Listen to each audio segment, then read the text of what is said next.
Today, we're getting into something pretty deep, how the person you are today might have been shaped, really shaped, by your childhood.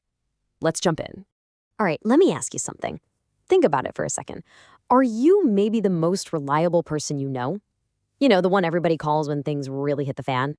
Well, the answer might actually go way, way back. It could be hidden in a childhood that you didn't just live through, but had to survive. So here's the thing about childhood. It leaves a lasting echo. The ways we learned to cope and get by back then, they don't just vanish. Nope. They stick around and kind of morph into the personality traits we have as grown-ups. And just to be clear, when we say a difficult childhood, we're not always talking about one big dramatic thing. It can be something subtler, like an environment that was just unpredictable, emotionally inconsistent. It's the kind of setting that basically forces a kid to adapt just to get through the day. So what do these adaptations actually look like in real life? Well, we're going to break down 5 big ones. We've got forged independence, the watchful mind, being grown up too soon, that classic hesitation to ask for help, and a really interesting one, guarded empathy. All right, let's kick things off with trait number 1, forged independence.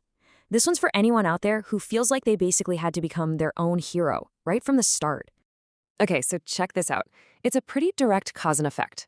If you're a kid and you can't really rely on consistent support, what do?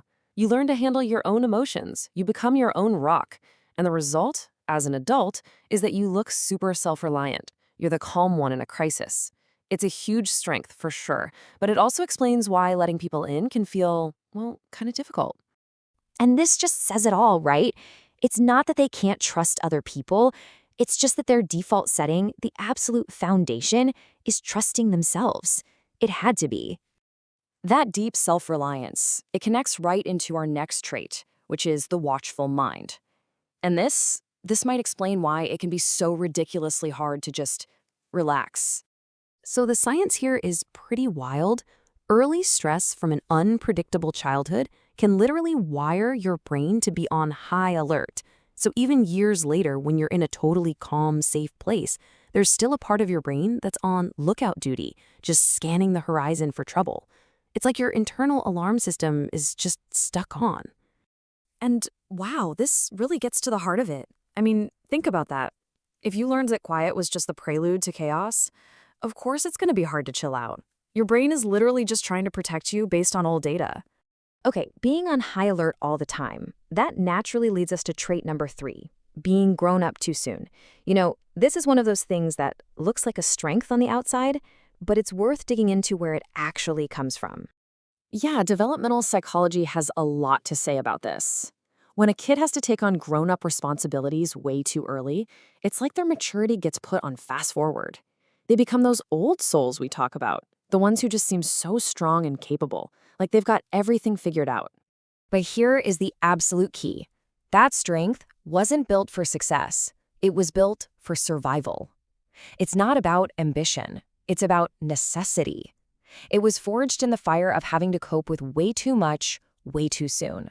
So, all that strength and self-reliance, it has a flip side. And that brings us to trait number 4, the hesitation to ask.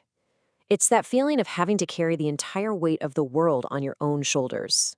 It's actually a really logical loop when you think about it. If you learned as a kid that asking for help didn't work, or maybe even made things worse, your brain filed that away as note to self, don't ask. So as an adult, that just becomes your automatic response. You just handle it. Alone. And that's the really important part. It's a pattern that runs deep. Even when you're an adult and you have people who would help, the instinct to do it all yourself is just so strong. It's a habit that was once essential for survival. All right, our final trait, number 5, is maybe the most complex of them all. It's called guarded empathy.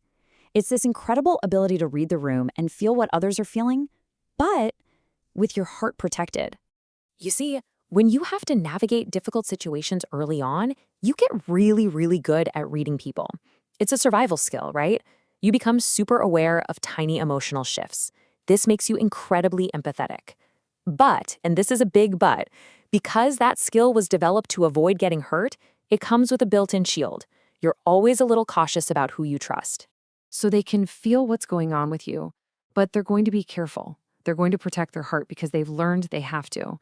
Okay, so let's do a quick recap of the 5 adaptations we've covered.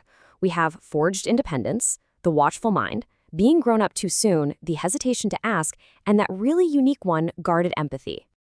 And here's the thing I really want you to take away from all this. These are not flaws. Seriously, they're not signs that something is wrong with you. They are survival strategies.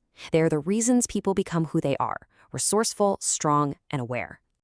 Ultimately, this whole explainer is about one thing: understanding instead of labels. It's not about putting yourself or anyone else in a box. It's about seeing the why behind the person and maybe offering a little more compassion. So, I'll leave you with this to think about. If these traits aren't signs of being broken, if they're actually signs of survival, then what does your incredible resilience really say about you?